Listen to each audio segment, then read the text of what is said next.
Rachel may inamin. At ano nga ba ito? Bakit ganito ang kanyang ipinakita? So bago natin ipagpatuloy ang ating pag-support today's video, kung bago ka pa lang sa aking channel, please subscribe, like, and pakit na rin po natin guys ang notification bell upang ma-update po tayo tuwing ako po nag-upload patungkol sa Team Kalingap. And please support po natin ang buong Team Kalingap, lalong-lalo na po kila Kalingap Rab at Kuya Bal. So for today's video nga po ay ating pag-usapan muli ang ating mga beneficiaries o mga kasamahan po ng Team Kalingap.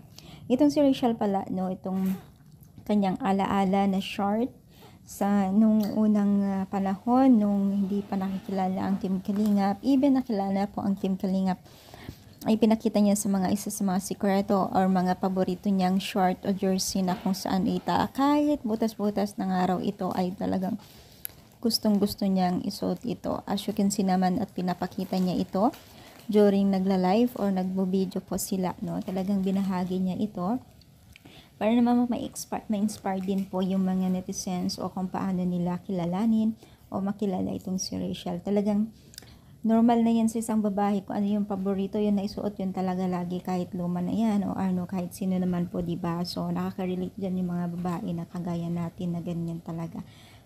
Kahit gaano pa kadami po ang ating mga gamit, kung yan po ang paborito natin, ay talagang yan ang ating isusuot, diba?